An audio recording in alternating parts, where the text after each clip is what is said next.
Assalamualaikum warahmatullahi wabarakatuh.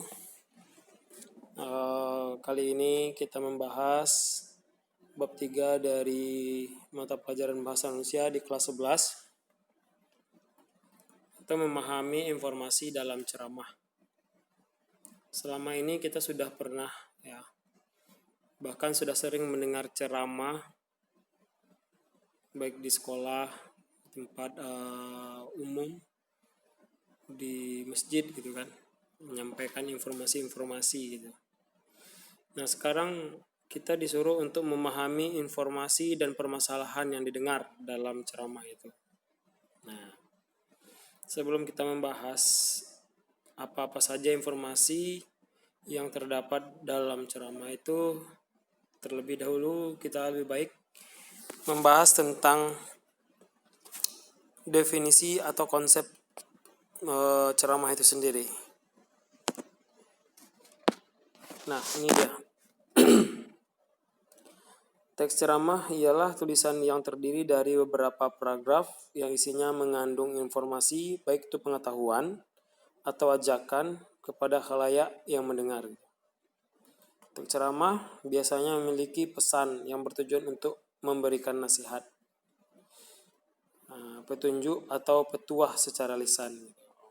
Jadi di dalam ceramah itu kita harus memiliki nasihat-nasihat gitu, serta ajakan kepada khalayak yang mendengar. Ini dengan orang mendengarkan apa yang kita sampaikan gitu, dan dia memahami dan dia ikut terhadap apa yang kita sampaikan tadi. Nah, biasanya kita dengarkan ceramah di masjid gitu kan, ada ajakan itu, ajakan ke jalan yang benar gitu kan, biasa di masjid. Itulah konsep dari ceramah ya. Pokoknya terdiri dari informasi baik itu pengetahuan, ajakan kepada khalayak yang mendengarkan gitu. Teks ceramah biasanya memiliki pesan gitu ya, ada pesan-pesan yang disampaikan dalam teks ceramah tersebut. Oke. Nah, ini ciri-ciri ceramah gitu ya. Teks ceramah disampaikan oleh seseorang yang ahli dalam bidang atau disiplin ilmu tertentu gitu. Ya, tidak supaya apa yang disampaikannya itu lebih konkret gitu kan, dan orang percaya gitu. Artinya tidak mengada-ngada. Teks ceramah punya struktur yang lengkap, biasanya terdiri dari pendahuluan, isi, dan penutup gitu. Isi teks ceramah disesuaikan dengan pemilihan tema yang sesuai dengan kegiatan sedang diselenggarakan gitu. Biasanya kita kalau ambil ceramah itu kan atau mengadakan ceramah-ceramah, kita mengambil kesempatan gitu kan, disesuaikan dengan tema yang terselenggara pada saat itu. Sekarang ini hangat-hangatnya 17 Agustus. Nah, atau sekarang ini 1 Muharram gitu ya. Apa ceramahnya gitu, apa tema gitu, menghadapi 1 Muharram itu apa tema yang bisa kita angkat gitu. Terus bahasa yang digunakan dalam teks ceramah adalah bahasa yang mudah dipahami dan sopan. Jadi bahasa kita tuh dalam teks ceramah itu harus bisa dipahami oleh orang gitu. Kita memakai bahasa yang tidak dipahami oleh orang, artinya kita tidak bisa menyesuaikan dengan keadaan pada saat itu. Orang tidak akan memahami apa yang kita sampaikan. Orang tidak akan memahami apa yang kita ujarkan gitu. Hanya kita saja yang mengerti gitu. Jadi komunikasi kita itu atau pesan kita itu tidak sampai kepada si pendengar gitu. Nah, harus sopan gitu. Sekarang ini banyak terjebak banyak terjebak dalam pembicaraan gitu ya. Apalagi sekarang ini sudah banyak media yang bisa kita gunakan untuk tempat berceramah kan. Banyak terjebak di situ dengan satu kata saja atau satu kalimat saja. Kadang-kadang ada yang tersinggung gitu kan, ada yang tidak pada tempatnya, maka terjadi permasalahan baru. Nah, itu makanya harus memilih bahasa yang sopan gitu, baik tidak menyinggung orang lain atau keadaan yang bukan di sekitar daerah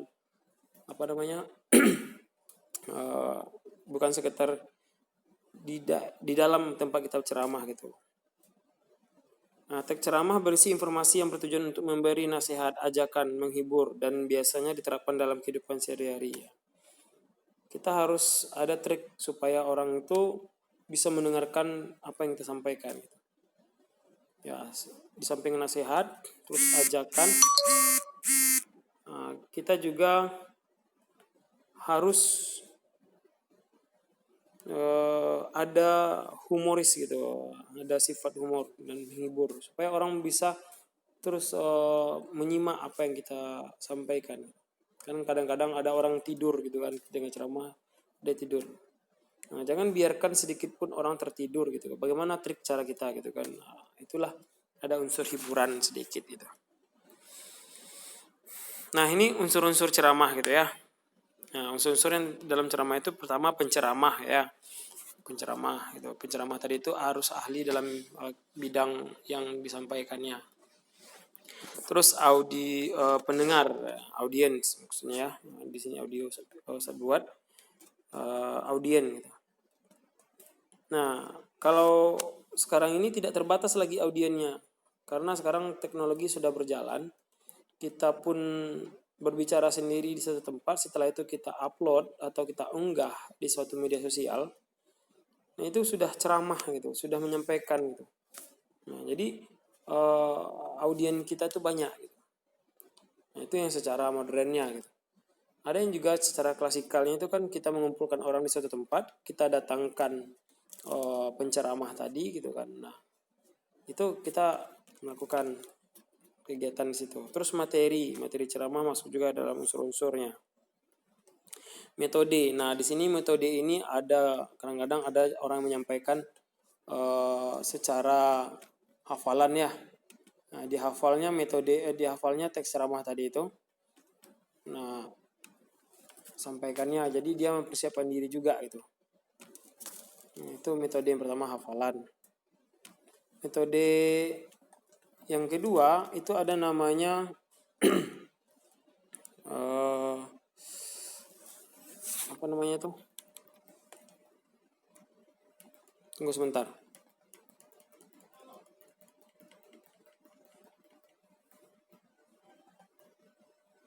Nah, impromptu,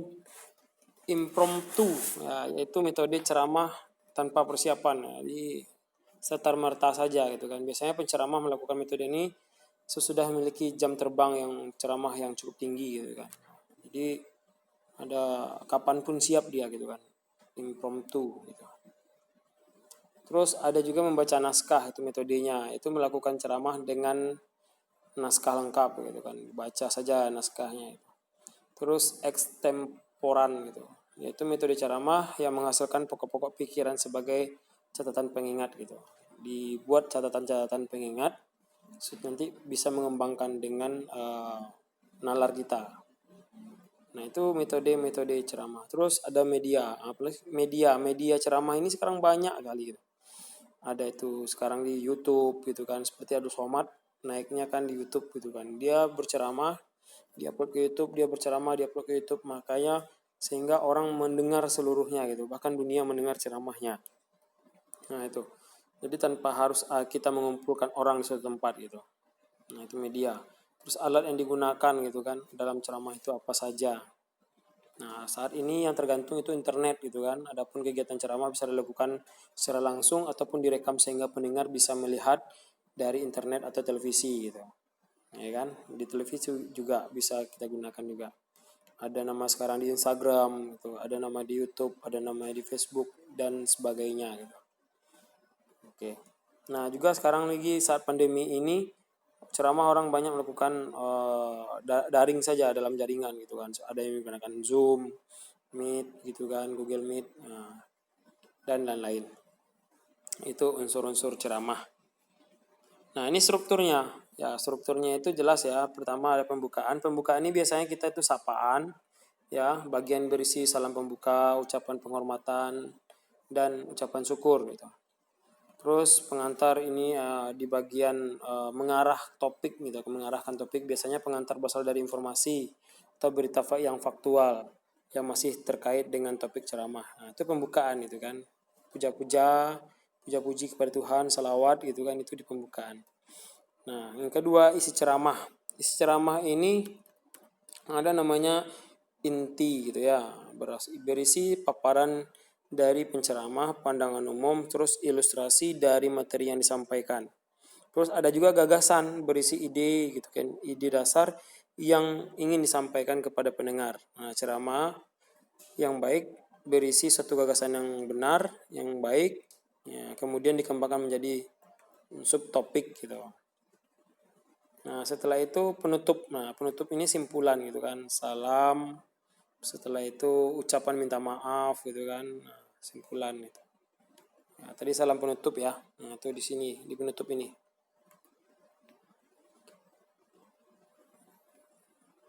Nah, ada lagi perbedaan ceramah dengan pidato serta khotbah. Nah, kan itu sama-sama kita menyampaikan informasi ya. Tapi ada hal-hal yang mendasar membedakan ketiga ini gitu. Ceramah, pidato serta khotbah gitu kan. Secara umum ini sama sebenarnya gitu kan, berbicara di depan umum saja dan menyampaikan informasi. Tapi ada perbedaan yang mendasar pada kegiatan ini masing-masing. Contohnya pidato. Pidato itu biasanya tempat pembicaranya bersifatnya umum gitu ya. Ya, tidak terdapat interaksi antara sang pembicara dengan sang pendengar gitu. Artinya pembicaranya itu satu arah saja. Nah, ditujukan untuk seluruh kalangan, baik itu kalangan umum gitu ya. Dilakukan pada acara dan tempat tertentu. Itu pidato gitu. Nah, biasanya menggema itu ya. Menggema itu isi pidato tadi.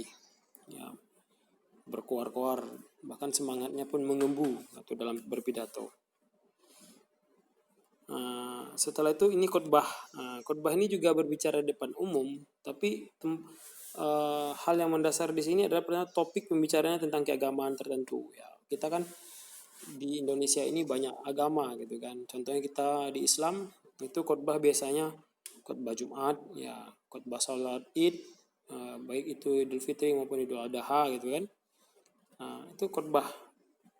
Terus terdapat rukun yang harus dilaksanakan gitu dalam khotbah itu.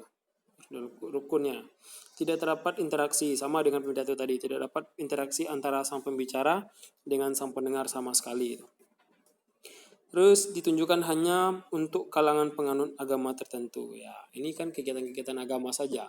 Kalau di agama yang lain juga ada pidatonya kan di tempat ibadah itu. Dari segi tempatnya ini dilakukan di tempat ibadah. Terus biasanya dilakukan dalam tempat ibadah. Nah, ini dia agama tertentu. Nah, ini ceramah. Nah, ini yang kita bahas pada saat ini. Nah, pada ceramah ini topik pembicaranya bersifat pengetahuan ataupun keagamaan, namun tidak dikhususkan untuk agama tertentu gitu. Ya kan? Nah, jadi kita bisa saja berceramah, menyampaikan informasi, ya itu tidak dikhususkan untuk agama tertentu. Kadang-kadang di dalam satu ruangan itu ada kita berbeda keyakinan. Disitulah pandai-pandai si penceramah bagaimana supaya meningkatkan toleransi antar umat beragama gitu. Ya. Yang kedua, terdapat interaksi berupa tanya jawab antara sang pembicara dengan sang pendengar. Nah, di sini ada pembicaraan dua arah. Gitu. Ada pembicaraan dua arah. Jadi ketika ceramah tadi ada bisa bertanya jawab kepada si penceramah itu supaya kita yang mendengar paham gitu, terhadap apa-apa yang belum kita ketahui terkait dengan informasi yang disampaikan. Terus bisa ditujukan untuk kalangan umum jika ceramah umum dapat dan umat agama, tentunya jika ceramah keagamaan gitu kan bisa juga dilakukan pada kalangan umum dan bisa juga dilakukan untuk umat keagama, tentunya di ceramah keagamaan ya. Bisa. Biasanya dilakukan di tempat ibadah, di kampus, sekolah, tempat khusus, aula, seminar. Nah, itu banyak untuk lokasi tempatnya di mana saja gitu ya, di mana saja. Nah, inilah hal-hal yang mendasar pada ceramah itu, hal-hal yang mendasar pada ceramah. Oke, terima kasih atas waktunya. Nah, sampai di sini dulu. Assalamualaikum warahmatullahi wabarakatuh.